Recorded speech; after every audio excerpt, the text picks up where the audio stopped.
Hi everyone, my name is Eric Adler, and today we're going to talk about Robert E. Howard, who is considered the grandfather of fantasy. Robert E. Howard spent most of his life in Cross Plains, which is a small town in West Texas, and he wrote in a variety of genres, mainly fantasy but also horror. Early in his career he wrote a lot of boxing stories which are often very humorous.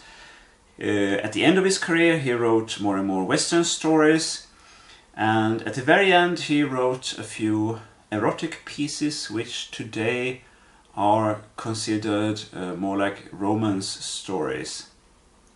So he tried a lot, and his stories were published in the pulp magazines of the time, mainly Weird Tales, where all of his published Conan stories appeared, and only after his death these stories were collected and published in book form. And his stories now cover many volumes. I think he wrote like 160 or 180 perhaps stories, and I believe stories of his still crop up. They are found by researchers in magazines still even today, 81 years after his death. Robert E. Howard lived in a very turbulent age, the 1920s and 30s, and I absolutely love these times.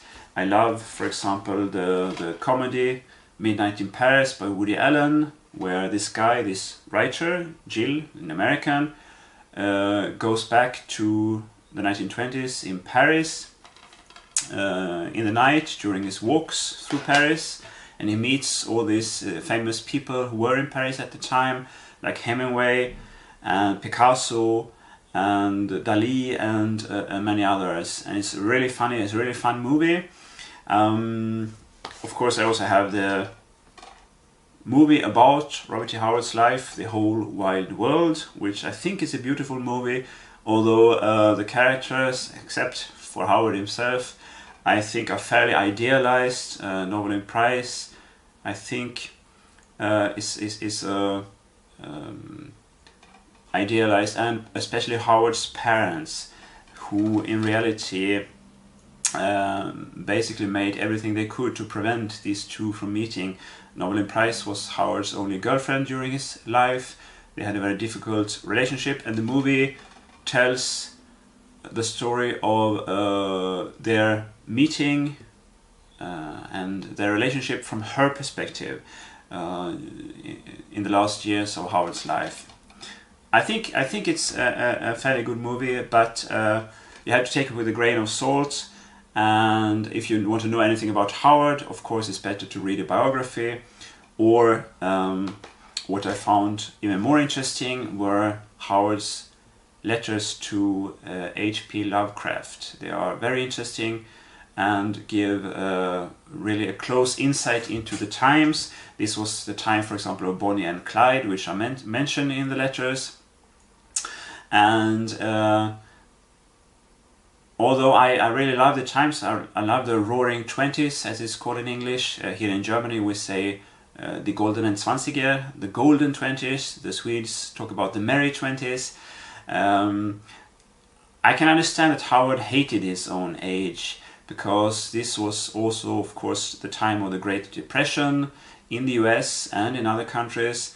There was an oil boom in Cross Plains, which meant that a lot of people came to Cross Plains for work, and there were also a lot of criminals coming, and it was a tough time. I can understand that. I can understand that Howard went into bodybuilding. I can understand that he went into boxing. This was a time in the US when the police force, for example, they didn't really cooperate over the state borders, and that's why Bonnie and Clyde managed to escape and hide and continue their murdering and robbing for such a long time, I believe 2.5 years, something like that. And because they had a modern car, which was also not common at the time, not even within the police force, a policeman at the time had to use his own private car, and many couldn't afford cars. And in his letters, Howard again and again complains about corrupt policemen, corrupt politicians of his time. Howard was very critical of his time. He was very critical of the oil boom and everything it brought with it. Not just criminality, but also destruction of the environment. He was critical of civilization. His view of civilization was fairly Spenglerian, you can say, like Oswald Spengler, who wrote in basically the same time or early 20s in Germany about the rise and fall of civilizations. I don't think Howard read Spengler himself, but I know his pen pal H.P. Lovecraft read him, and these were thoughts which were common at the time. Thoughts about decay, the decay of the West, and this is the environment in which Howard's stories were generated. I read a few of the Conan stories as a teenager, but I didn't like them very much. I thought they were superficial and fairly boring. They were lacking in psychology, they were lacking in atmosphere and in intensity. They were basically adventure stories with a lot of action, and I wasn't that much into sword and sorcery as it's called. And so I stopped reading Howard, and then I stopped reading fantasy altogether for the next 20 years. And then I got interested in Howard again, mainly because my interest in the times. I started reading the Conan stories again. I cannot say I was very impressed this time either, but I read some other stories by Howard, his cult stories, his Solomon Kane stories, a few of his boxing stories, and then I read the biography by Descamps from the 70s, which has been deeply and severely criticized by his fans, although I think it is a fairly accurate portrait of Robert E. Howard, because I also read his letters to H.P. Lovecraft, and which has been published in 2 fat volumes by S.T. Joshi, who has written an enormous amount of articles and books about H.P. Lovecraft, and especially this correspondence with H.P. Lovecraft was very, very interesting. I enjoyed it a lot. It was a really in-depth view of the times, which of course was what I wanted, and a very interesting portrait of both writers. And they also put the stories written by Howard in quite another light. This biography by Descamps and the correspondence with H.P. Lovecraft, I started to see other things which I had overlooked before, and they made the stories more interesting to me. Because I think there is philosophical content in the stories. I think Robert E. Howard has something to say to us even today. And now we're going to look into a few of these topics, and I hope it will be interesting. In the morning of the 11th of June, 1936, after a nurse had told him that she didn't think his mother would wake up from her coma, Howard went out to his car, got inside, took a gun that he had borrowed from a friend, and shot himself in the temple. He was 30 years old. Howard is regarded as the founder of sword and sorcery, although the name didn't appear until the 70s, long after he was dead. Today, sword and sorcery is sometimes identified with what is called heroic fantasy, as distinguished from epic fantasy, like The Lord of the Rings, where the fate of the whole world is at stake. Heroic fantasy, on the other hand, concentrates on individual characters struggling to survive in a hostile world, Sometimes, however, sword and sorcery is defined as a subgroup within heroic fantasy, stressing the fighting aspect of the stories. Without a doubt, Howard has his place as one of the forerunners of today's fantasy. But has he got anything to say to us today? In his last years, Howard's contemporary and pen pal, H.P. Lovecraft, raised above the pulps of his day, producing literary works of true merit. He restricted his former overuse of adjectives and of cheap horror cliches, like descriptions of trees as terrible, and his style became much more fluent and elegant. Lovecraft's stories are full of existential themes, as shown, for example, by Michael Houellebecq in his book Against the World, Against Life. Howard, on the other hand, never left the pulps during his short literary career, spanning over just 12 years. His most famous hero, Conan, may feel cold sweat on the back of his hands, no more, and he always moves like a cat. Most of the stories about Solomon Kane are adventure yarns about lost civilizations and hidden treasures typical of the time, and the rest consists of rather uninspired horror and pirate stories.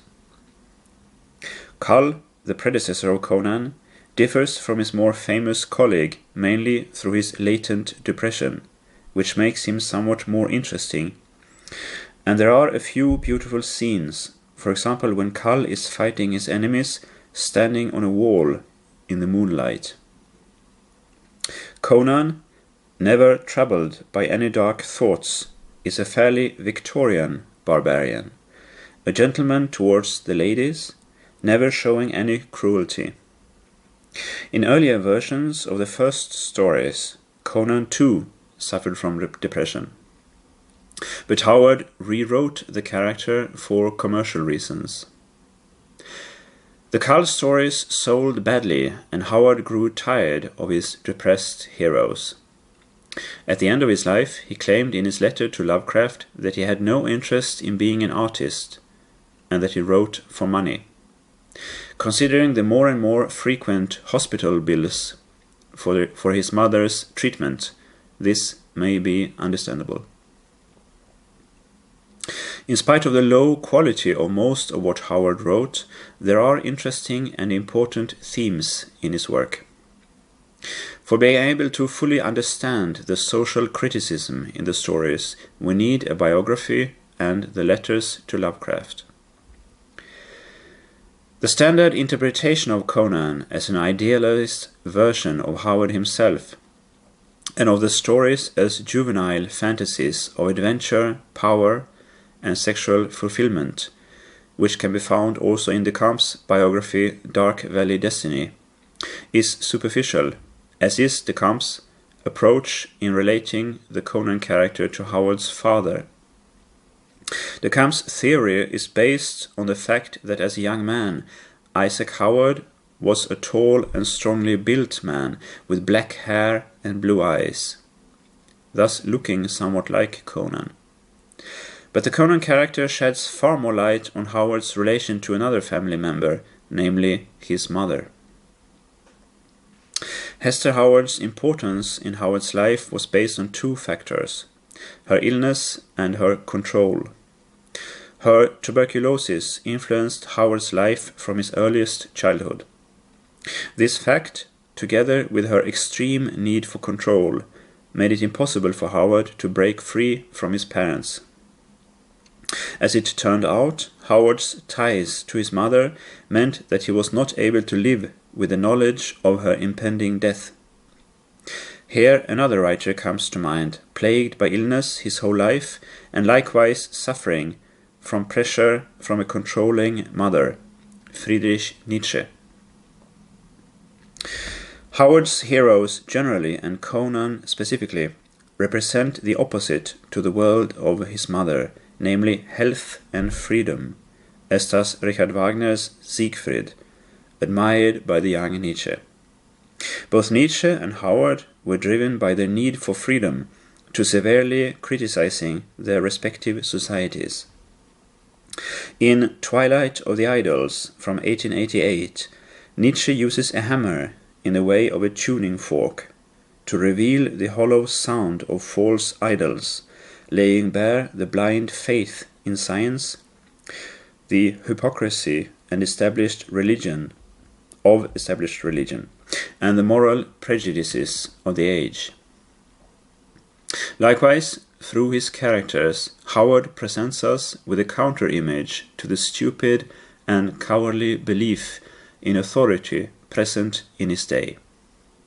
Both felt estranged from society, and both were striving for a recovery of their cultures, and both have strong anarchic urges. For Nietzsche, the state was the coldest of all monsters. Howard developed a strong hatred of all kinds of authority, except for that of his mother, who ruled through her weakness. This put him out of work several times when he refused to follow the instructions of his superiors. Probably this craving for freedom, which could not be acted out in the parental home, was also the reason for his great love for the American pioneer period. Howard's skepticism towards authorities like the corrupt Texan police and meaningless laws protected him from the great political temptations of the age: communism, National Socialism, and fascism, which he all rejected, as distinguished from Lovecraft, who remained an admirer of Mussolini and his politics until the end of his life. When Lovecraft defended the Italian occupation of Ethiopia, which was not uncommon at the time, Howard, unlike Lovecraft, did not lose his head. And this is what Howard has to teach us: skepticism towards the blind belief in authority, progress, and civilization, defense of the freedom and dignity of the individual, and support for the protection of the environment. Today, we need Howard's attitude and his values more than ever.